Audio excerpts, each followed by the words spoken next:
Oh, getting ready for bed. I'm like, I'm gonna check my phone, take a look and see what's going on, post the game reviews. This is the problem with flipping channels.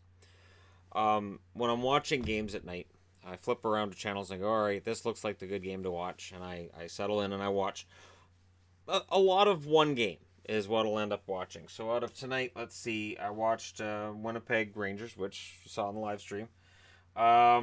A lot of San Jose, a lot of the Calgary one, and yeah, the Colorado one. I'm like, well, they're not in the same conference. That rivalry's yeah. Anyways, um, I'm gonna be rational with this. So you have a game that, from everything I've been reading, was chippy before this happened. And no, I'm not turning the other light on because it's late.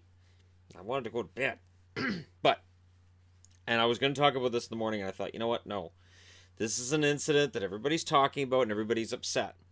You got Colorado fans going, you guys are stupid, and Detroit fans going, yeah, they kind of were stupid tonight. And that's about the extent of the argument, it seems. So here's how I see it, okay? I've looked at it a bunch of times. Calvert's making a hit on Green. Clean hit, no argument there. As Calvert's turning around to go up the ice, his stick's going into the Detroit bench. So Rasmussen and I think Larkin were there too. Anyways, they do what you're going to do. You see a stick coming at you, you're going to put your hand out. Well, Rasmussen grabbed the stick. Calvert turns and does the push thing that you're going to do when that's taking place. It turns into this schmoz thing, and in the midst of the schmoz, Tyler Bertuzzi punches him.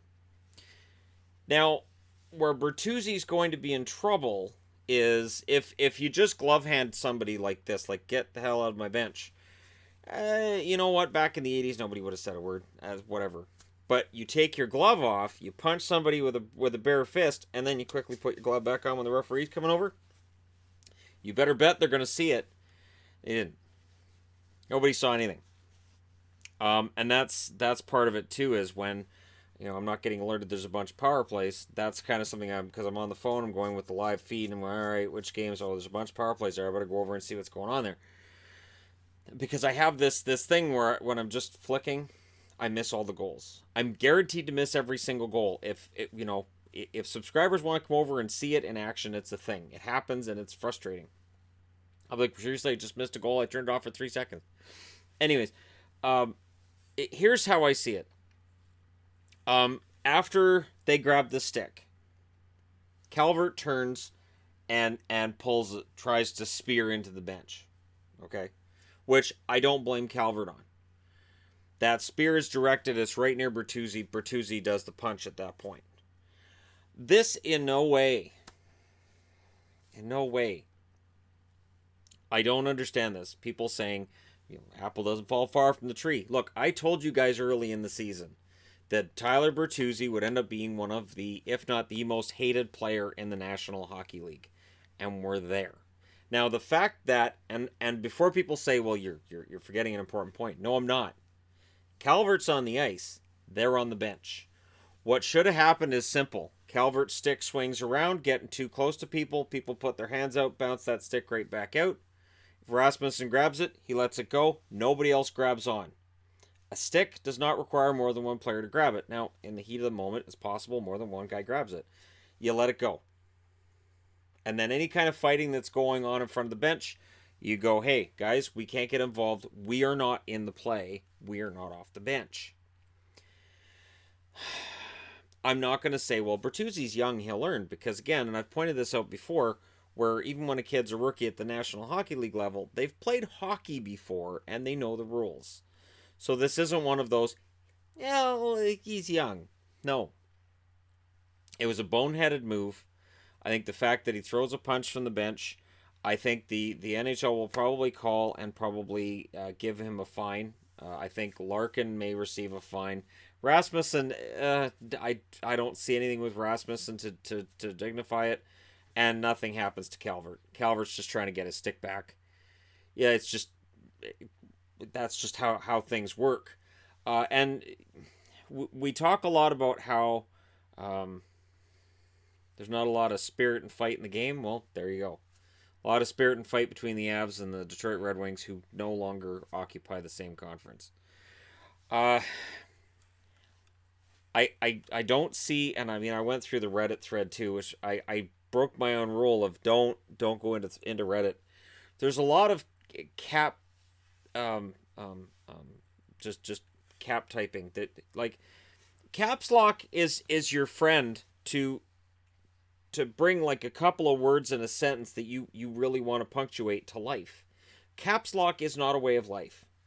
And there are a lot of people who use it as a way of life, and that's all they type. And yet when you think about it, that's for shouting and not for having something rational in the way of a discussion. So I'm trying to bring some rationality to this. I don't. They might suspend him. It's not the same as leaving the bench to join a fight. I saw a couple comments about that. It's not the same thing. We've seen scrums with benches before. It's happened in games before where a guy will just on the way by just reach into the bench and just, I don't like your face, and that happens. Some people, the Germans have a word for faces that require punching or deserve to be punched. Not sure of the exact wording of that. Anyways, they're faces that deserve to be punched. I've been told I have it by people, and I thank them for their honesty. So in this case, Bertuzzi, I think for the fact that he removed his glove to throw a punch and then quickly puts his glove back on, realizing, oh, crap. I think he'll get more of a fine than anybody else. He might get a game. I don't think that he gets anything more. Calvert didn't leave the game. I think all of the Steve Moore comparisons I was reading on Reddit gave me a headache. And yeah, I want to go to. Can I go to bed now? Can I? Because it's late and I have to get up early because we have kids and they get up and they'll set the house on fire. So I want to be able to have a house that's not on fire, because as I showed you guys, there's a page on Facebook there where people enjoy not being on fire. I personally like that page because I also enjoy not being on fire. That being said, I know I'll probably get flamed for my point of view on this. I think there's a lot of smoke, and speaking of fire, I don't think there's a whole lot of fire here. I think that it could have been a lot worse than what it was. I think Bertuzzi's going to get a call personally from the league and get told, knock it off. We saw Matt Tkachuk go through this last year, where he had to be told by the league a few times and then by his own team. And Bertuzzi's another one of those players. You will hate Tyler Bertuzzi. Absolutely will hate him. And everybody talking about Todd, you know what? Honestly, outside of the Steve Moore incident, as heinous and horrific and awful as it was, Todd Bertuzzi had a solid career in the NHL. He was a great power forward. The one thing I always said about Todd Bertuzzi when he was a Canuck, before the Steve Moore incident happened, was he doesn't understand how big and strong he is. I'd watch him just decimate somebody on a body check and just skate away. And I think, wow, he doesn't understand what he just did back there. He was the best power forward that the Canucks ever had, and I know that may seem like faint praise to some, where they're going to go, well, who else did they have other than Neely, who they traded to Boston? And that might be fair. But he had a solid career, and yes, he screwed up. The Steve Moore incident is unforgivable. I'll never make an excuse for that. But the comparison of uncle to nephew only is in terms of punching. And I saw with Domi too, even though between Max and Ty there isn't really a huge correlation there. The one thing I'll say for Max, he's got his dad's temper. I've seen that in games. He's definitely got Ty's temper, and he's going to have to work on that, because in big games that can hurt him. But in this game, I don't know that it hurt Detroit any more than anything else, and it'll be interesting to see what the league does. I would think the leagues will call the officials as well. The officials involved in this game may very well get some sort of talking to for the fact this game was getting out of hand, and they weren't calling penalties properly in order to mitigate the problem. So there you go. My take on it. Yes, I'll do a video tomorrow if there's a suspension, if something happens. But that's my take for tonight. Okay? So now I'm going to go upstairs. It's after midnight here. It's after 3 in the East. Nobody in the East Coast right now is going to give a damn. Nobody's going to be up. You guys still on Reddit? Don't be on Reddit. I was on Reddit once. It was terrible. I don't recommend, it's right up there with don't Google yourself. I don't Google myself anymore. I like to sleep at night. Okay, there you go. I'm done. Thank you guys so much for watching. Hit like and subscribe if you're browsing your way through, and we're going to hit 68,000 either tonight or tomorrow, and fantastic. So 68,000 subscribers, 32,000 away from 100,000, and I couldn't have done it without all you guys. Thank you very much. And again, I expect a lot of downvotes on this. It's just, that's sort of the way it happens, isn't it? All right. Thanks again for watching. I'll talk to you again soon.